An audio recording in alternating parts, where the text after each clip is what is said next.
Tail of the tape, and you can see the big disparity in reach. Carl Williams with a 14-inch advantage there at 219.25 for Tyson and 218 for Williams. Both fighters appear to be in superb physical condition. Rules for the bout, combination, and before we look at rules, we'll look at the punch stat computations. Larry Merchant. And here is our statistical profile of the activity of the fighters, which show in the fights that we examined remarkable similarities in the number of punches thrown and landed per round by Tyson Williams. But of course, there are different kinds of punches. Tyson throws the heavier stuff.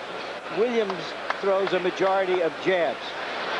And you see the 28 jabs per round Williams threw against Holmes. That is when he looked most effective.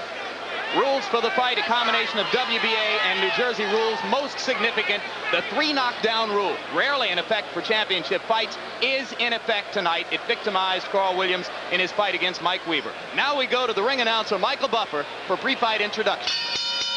Ladies and gentlemen, good evening and welcome to Atlantic City's Convention Hall by way of Donald Trump's Trump Plaza Hotel and Casino on the boardwalk here in Atlantic City, New Jersey. Tonight, Don King Productions and the Trump Plaza present the World Heavyweight Championship. This bout is approved and sanctioned by the New Jersey State Athletic Control Board, Larry Hazard Sr., Commissioner, Deputy Commissioner Lawrence Wallace, and the chairman is Jerry Gormley. The bout is governed by the rules and regulations of the World Boxing Association, represented by Dr. Elias Cordova and James J. Biggs. It is also sanctioned by the International Boxing Federation, President Robert W. Lee, and the World Boxing Council, President Jose Suleiman. The 3 judges selected by the New Jersey State Athletic Control Board for this bout are Rocky Castellani, Chuck Giampa, and Richard F. Murray. Chief physician at ringside, Dr. Frank B. Doggett. Also in attendance, Dr. Eric Wormser and Dr. Charles Wilson. The timekeeper for the bout is Roosevelt Gilbert, and counting for the knockdown seconds, Steve Smoger. And now, before we get started, I would like to introduce the gentleman in the ring at this time, a man who's responsible for bringing over 20 championship bouts to Atlantic City over the last 2 years. In addition to being the world's most famous entrepreneur, he is a best-selling author and our host this evening, Mr. Donald Trump.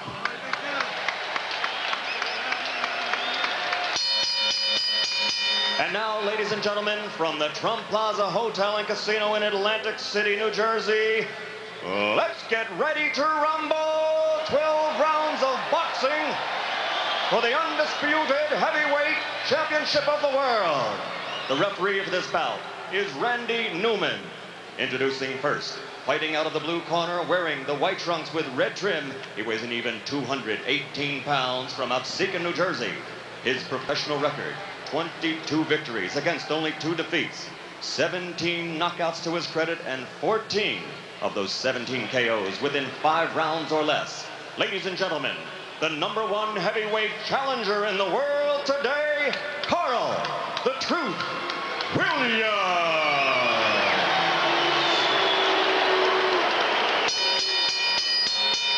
And his opponent, fighting out of the red corner, wearing the solid black trunks and weighing in at 219¼ pounds from Catskill, New York.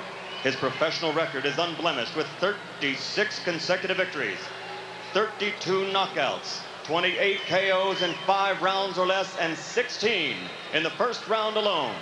Ladies and gentlemen, presenting the undisputed, the undefeated heavyweight champion of the world, Iron Mike Tyson.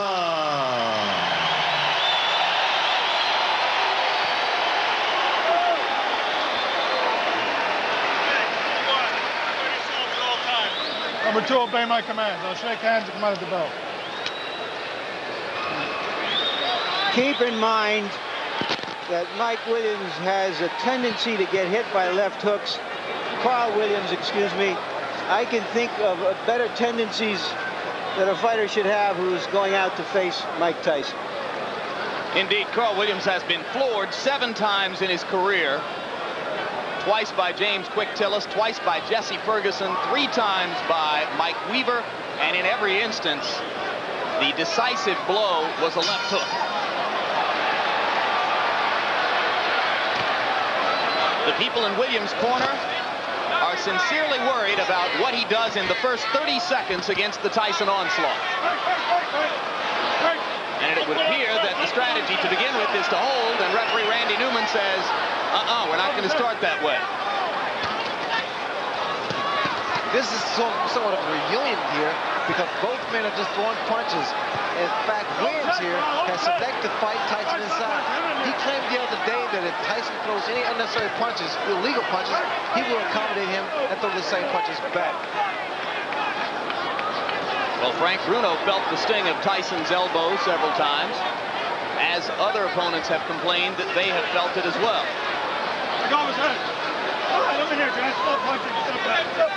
Because Williams' left jab is so strong, that should help him as long as he keep that right hand up and watch Tyson's left hook, which is a powerful punch.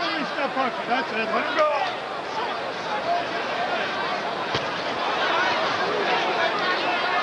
All right, that's it. I'm here. Let him go. Get back.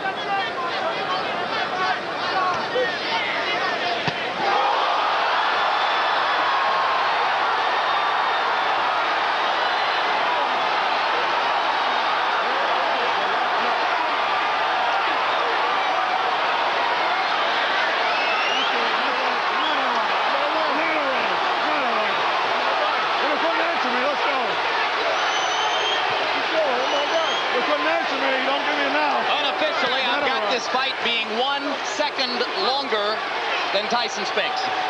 A minute 32 instead of a minute 31. It was, as you started to point out, again, Larry, a left hook. Williams was very unhappy at the end of that. Randy Newman, the referee, asked him a question, obviously about how he felt or what his name was or where he was, and apparently he got the wrong answer because he stopped the fight immediately. I didn't see any reason to stop the fight, and I'm curious to see what that answer was, and I'm going into the ring to see if I can find out. Good luck, Larry. A minute 33, Larry. It was 2 seconds longer than the Spinks fight. The unofficial demarcation of the knockout comes at 1:33 of the first round, and you can see a disgusted Carl Williams who thinks that he should have been allowed to continue. And Ray, I've got to agree with Larry. It was a fairly peremptory stoppage. Well, the way I judged it, because he appeared to be okay, but then again, the referee is closer to the pitcher than we are. What was that question likely to be? Where are you? What day is this? And here we see the left hook that put Williams down. Williams had dropped that right hand, and I indicated earlier that the jab will be the key, but in throwing the left jab, he must also keep that right hand up and power. There's that left hook.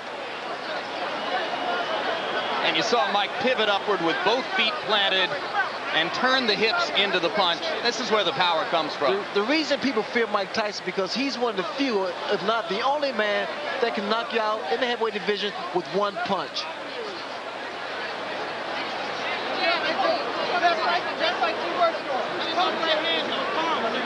Here's another look at the devastating left hook.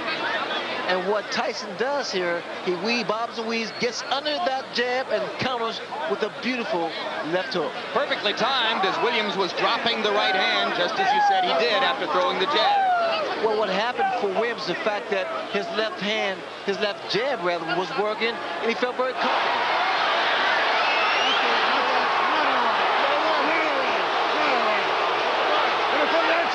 That was a look back at the conversation between Randy Newman and Carl Williams, which led to the stoppage.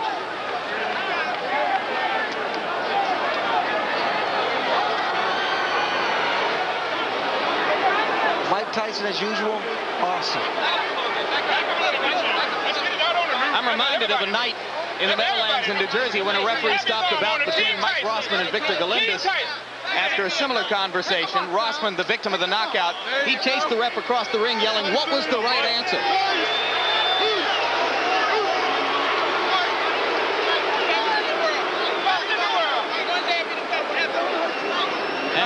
I'm with Randy Newman, the referee of the fight. Obviously, the people in and out of the ring are unhappy that the fight was stopped. Randy, why did you stop the fight? When he got up, at 8, he was wobbly. He wasn't standing up. He was leaning against the ropes. I asked him a question, a very simple question. How do you feel? Not for the answer, but to see how he responded. His eyes were blank. His expression was blank. He had no answer. Is there any chance that he misunderstood what you wanted him to respond to? I don't think so. Let me tell you why. He's had a lot of professional fights and a lot of amateur fights.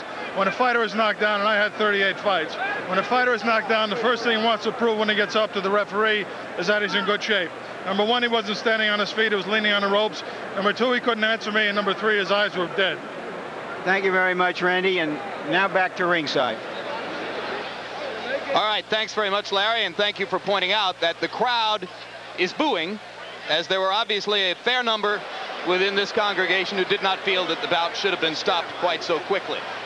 Randy Newman with a decisive and clear-headed answer to the questions. He knows exactly why he did what he did. Well, Newman is a competent referee. In fact, that he must have saw something in Williams that we didn't currently see. But from the outside looking in, it appeared that Williams got up and was able to compose himself. But then again, I think it's left up to the referee. And now we go back to Larry Merchant in the ring, I believe with the champion. Go, Larry. All right, once again, Mike, the interview has to be longer than the fight. I'm sorry about that. What happened from your point of view? Did you see him really dazed? Well, no, I noticed my trainers were telling me we were slipping and hooking. So when we slip, because usually I come in that slip and I get in there, and that's the hardest part, is getting in there, and I never threw the punch. And so we're practicing like a slip. So you're in there, instantaneously, bing, throw the punch. And I did, I was successful. What? Were you surprised that he stayed on top of you as much as he did, that he didn't try to move? Oh, I loved it. I loved it. I just knew it took just with a matter of time. I loved it. So you knew that as soon as he was doing that, that you were going to get a clean shot sooner or later. Exactly. And my punches were accurate and pinpoint. And I knew eventually I was going to get him. He has a reputation for getting hit with left hooks. Were you looking for that opening? No, I was very confident. I wanted to hit him, catch him with a good right hand. Believe me, my right hand is my favorite punch, but I never catch anyone with it. You know, it's my best punch, and I always hit guys with left hook. All right, we're going to try to take a look at the where's the monitor? At the monitor, if we can find it, so that we can determine what happened. Champion non-pro. All right. Okay, it was a clean left hook. Did you? I mean, you sparred with him years ago. We know that it didn't mean anything. Were you surprised that he went so fast? Well, no, I knew if I catch someone clean, they'll go, regardless who they are. Mm-hmm. But you know, when the referee he hit him with a shot, it looked like he was able to get up. But I guess the referee called what he saw, because I didn't think he was hurt that bad. But I know I hit him with a clean shot. Speculate for me. How long would it have taken you to get him down a second time if the fight went on? Oh, no problem. I'd have been all over him. Maybe it's better that the referee did stop early. I would have been all over him. That's when I'm most dangerously, when I know I have someone hurt. For the record, Mike, I don't know if you know it, this fight went a couple of seconds longer than the Spinks fight. So far in this building, in the last 13 months, you've fought about 1 round and 2 fights. Well, it's good. I like coming in this building. I like being here. And Donald Trump, he don't play around. He pays that money up. And for this fight, Don told me if I knock him out, he'll pay me $100 grand. And I'm looking forward to that $100 grand. Who? Don is going to pay for you? King. Don King, yeah. $100 grand for a knockout. All right, we all want to be there when that happens. When is this going to happen? Right, at the post-press conference. You got to get yes. My church can use some of that money. Yes. All right. Reverend Henry J. Payton, Holy Trinity Baptist Church. No doubt. Let's talk about, all right, now let's talk. You've talked about being in control of your career. Tell us what you think is next. Who is next? Well, I'm just taking it one step at a time. I'll fight anybody. You know what I mean? I don't discriminate from anybody. I'm the best fighter in the world, and there's no man that can beat me. Does this mean that Holyfield is or is not your next opponent? Well, he's in my future, but I don't think he's in my immediate future. But come on, Holyfield, don't matter. That's kids' play. So you think that you'll fight Holyfield like early next year, and you may have 1 or 2 fights before then? Most likely, but you know what I mean? If they can discuss our things with their people, we can fight in 2 weeks, 3 weeks. He caught a quick knockout, I got a quick knockout. We both still need to work. We didn't get any work. All right. Jose Ribalta was one of the fighters being considered for your next opponent, and he had a dreadful outing in a preliminary tonight. Did that eliminate him? Well, it looks kind of dreary for him, but you never know. If he have a couple more fights and he cleans up his act, he's always a good prospect. What about Douglas, who looked a little better, if not great, in another preliminary? He's been mentioned as a possible opponent. I take all comers. I don't duck any man. Can we assume that Michael Dokes is one of the prospects? All comers. Come one, come all, because nobody can get close to me. They're not even close. I'm the best fighter in the world. There's been discussions that today people from Israel have been offering you money to come and fight there. You've been reluctant to go abroad. Do you think that as a world champion, as someone who says, I'm the best man on the planet, that you will start to fight abroad? Well, eventually we'll do that, you know what I mean? But like you said, I'm not in a hurry to leave my country. You know what I mean? I love my country. I'm not in a hurry to leave anywhere. But you know what I mean? If things are right, I'll fight anyone in any place. In their backyard. How would you describe right now? You've got a lot of things past you. You've always been able to focus on fighting no matter what the other stuff has gone on in your life. Are you as content as you can be now with the situation that you have? I want to fight, fight, fight and destruct the world because I'm the best fighter in the world. Thank you very much, Larry. Thank you.